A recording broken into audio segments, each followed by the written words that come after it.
الحمد لله رب العالمين والصلاة والسلام على رسوله الكريم وعلى آله وصحبه أجمعين أما بعد. Serviteurs d'Allah, préservez-vous d'Allah et sachez qu'il n'y a pas de plus grande grâce dans ce bas monde pour le croyant que d'être sur le tawhid. Que d'être sur le tawhid et d'avoir prononcé la parole du tawhid, qui est la parole de la ilaha illallah, qui signifie que rien ne mérite d'être adoré excepté Allah Azza wa Jal, le créateur des cieux et de la terre. Et sachez que le tawhid est tellement important en islam que c'est le cœur de la religion, que c'est la base de tout ce qui vient après. À un tel point que le tawhid est plus important que la salat. C'est-à-dire que si tu fais ta salat toute ta vie, sans le tawhid, ta salat ne sera pas acceptée par Allah.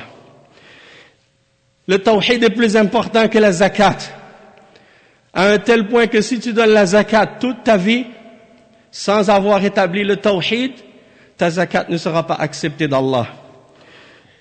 Le tawhid est plus important que le jeûne et que le ramadan, à un tel point que si tu fais le ramadan toute ta vie, sans avoir établi le tawhid, ton jeûne ne sera pas accepté d'Allah.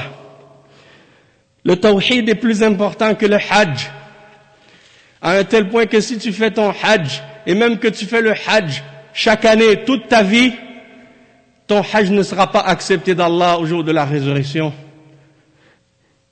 Et même plus important que le djihad. Et même si tu faisais le djihad toute ta vie, sans arrêt, jour et nuit, sans avoir établi le tawhid, ton djihad ne serait pas accepté. Et sachez qu'également, le tawhid d'Allah est plus important que d'appliquer les peines de la charia et de juger selon la charia. Parce que si quelqu'un juge selon les règles de la charia dans la dunya, mais qu'il n'a pas appliqué le tawhid d'Allah et établi le tawhid d'Allah, eh bien, tout ce qu'il a établi des règles de la charia ne sera pas accepté.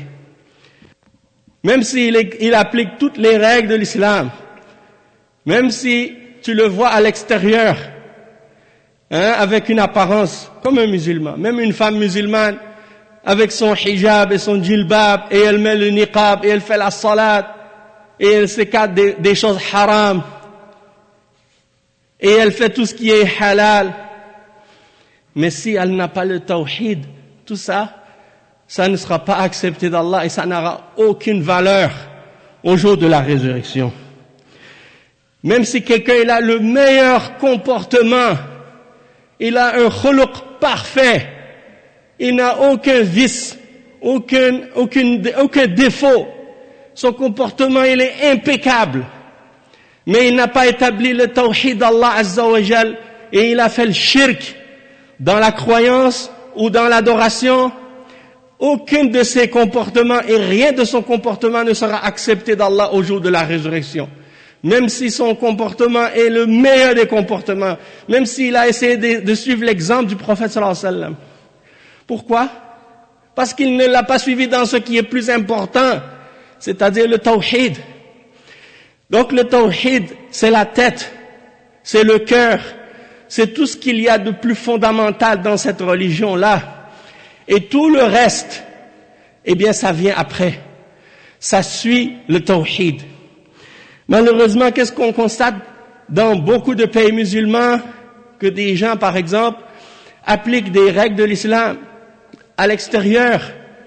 Et on se dirait, oui, ça c'est des musulmans. Pourtant, ils pratiquent le shirk. Et ils adorent d'autres que Allah. Et ils prient à des prophètes. Ils prient à des anges, ils prient aux djinns, et ils adorent les djinns, ou ils adorent des hommes pieux. Et tu vas voir par exemple, dans certains pays, les Shia, Rafida, qu'est-ce qu'ils font quand ils ont des malheurs ou des problèmes? Est-ce qu'ils invoquent Allah seul? Ils se tournent vers la tombe de Al-Hussein, et ils l'adorent en dehors d'Allah, et ils lui demandent le secours. Il se tourne vers la tombe de Ali ibn Abi Talib, radiyallahu anhu, et ils lui demandent son secours et son aide, au lieu de se tourner vers Allah seul, ils prennent des créatures en dehors d'Allah pour leur demander l'aide et le secours, pour leur demander même le risque. Et ils disent Al-Madad, Al-Madad ya Hussein, Al-Madad, Al-Madad ya Ali, Al-Madad, Al-Madad ya Fulan, ya Fulan. Pourquoi tu oublies Allah et tu adores une créature? Les créatures peuvent te donner Al-Madad. C'est seulement Allah Azza wa Jal qui donne Al-Madad. Personne que lui. Donc si tu demandes le support et l'aide et la subsistance à une créature comme toi, qui est faible, qui est limitée, qui est ignorante, et de plus elle est morte, enterrée dans sa tombe, elle ne peut rien faire pour elle-même, comment pourrait-elle faire quelque chose pour toi? Hein? Et les chrétiens qui prient à Jésus, hein, alors que c'est un prophète parmi les prophètes, il ne peut rien faire pour lui-même. Comment pourrait-il faire quelque chose pour toi? Et la même chose pour ceux qui prient à Marie, ou ceux qui prient aux anges, ou ceux qui prient aux djinns. Tout ça, c'est des exemples de shirk. Et donc, ça nous fait comprendre que beaucoup de ces gens-là qui font ces choses de shirk, c'est des musulmans, ou c'est des gens qui se disent musulmans, ils font la salat, ils font le jeûne du ramadan, ils font le hajj. Certains musulmans, ils vont faire le hajj à Mecca pour Allah. Quand ils reviennent dans leur pays, ils s'en vont à la tombe de leur cheikh ou de leur wali pour le remercier de les avoir protégés pendant le voyage. Alors que ça, c'est du shirk billah. Donc ils s'en vont faire le hajj, qui est une adoration pour Allah et qui est basée sur le tawhid.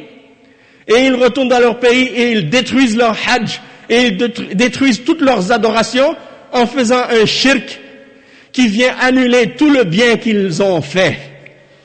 Et Allah Azza wa Jalla, il le dit dans le Coran à propos des prophètes.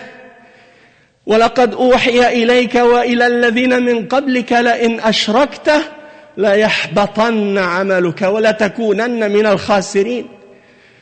Il a dit au prophète Mohammed sallallahu alayhi wa sallam, et il a dit à tous les autres prophètes également, que si l'un d'entre eux faisait le shirk, toutes ses œuvres deviendraient vaines, nulles, et il serait du nombre des perdants. Et si ça s'applique aux prophètes d'Allah, eh bien ça s'applique encore plus à chacun d'entre nous.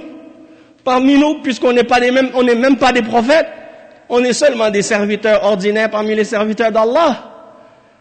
Et donc on mérite encore plus de se protéger du shirk et de s'accrocher au tawhid. Comme Ibrahim alayhi salam, qui a opposé son peuple et son père, qui étaient des mushrikines, et il leur a dit, je me désavoue, innani bara, je me désavoue, ça dit je suis innocent, je n'ai rien à voir. Innani bara mimma ta'budun, je me désavoue, c'est un désaveu total de tout ce que vous adorez. Des étoiles, des astres, des hommes pieux, des morts, des tombes, des idoles, des statues, du soleil, de la lune, n'importe quelle autre chose. Illa alladhi fatarani, excepté celui qui m'a créé, fa innahu sayahdin, parce que c'est lui seul qui peut me guider. Et le peuple d'Ibrahim, c'est pas qu'ils adoraient pas Allah du tout, ils adoraient Allah, mais ils adoraient d'autres avec lui. C'est pour ça qu'Ibrahim il dit, je me désavoue de tout ce que vous adorez, excepté d'Allah, parce que c'est lui seul qui mérite l'adoration. Et c'est ça la signification de la ilaha illallah. La ilaha, rien ne mérite d'être adoré, illallah, excepté Allah. Donc ça c'est la da'wa de tous les messagers. Et le prophète Mohammed sallallahu alayhi wa sallam, c'est à ça qu'il a appelé son peuple. Parce que le peuple de Quraysh, et les Arabes, il ne faut pas croire qu'ils ne croyaient pas du tout en Allah. Ils croyaient en Allah. Ils croyaient que Allah c'est le seul créateur. Et c'est lui seul qui donne la subsistance. Et c'est lui seul qui contrôle l'univers. Ils croyaient en ça. Le problème, c'est qu'ils adoraient d'autres avec Allah en même temps. Et qu'ils prenaient des intermédiaires entre eux et Allah. Au lieu de l'adorer directement. Et c'est en ça que consistait le shirk qu'ils faisaient. Et le prophète Mohammed sallallahu alayhi wa sallam est venu pour les libérer du shirk et les amener au tawhid, à l'unicité d'Allah. Et cette da'wa, elle continue jusqu'à la fin des temps. Et chacun d'entre nous, on devrait être spécialiste dans le tawhid, dans le sens qu'on devrait au moins maîtriser les bases du tawhid et le comprendre comme il faut et être capable de l'expliquer à n'importe qui avec un minimum de références et de preuves dans le Coran et dans la Sunna. Et si on connaît ça, on est capable de convaincre n'importe quel mushrik, peu importe sa religion, peu importe sa croyance, peu importe sa spiritualité ou qu'est-ce qu'il pense. Le problème, c'est que beaucoup d'entre nous, eh bien, dans le cas de certains, il y a comme si une insouciance vis-à-vis du tawhid, ou un manque de conscience du fait de son importance. Et certains même dénigrent la valeur du tawhid.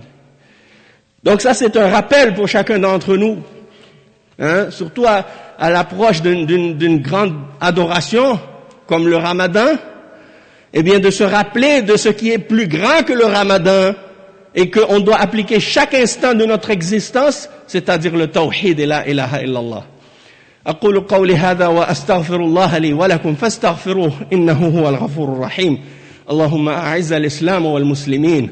اللهم أعز الإسلام والمسلمين. اللهم أعز الإسلام والمسلمين وأذل الشرك والمشركين ودمر أعداء الدين وانصر دينك وكتابك وسنة نبيك يا رب العالمين وقوموا إلى صلاتكم.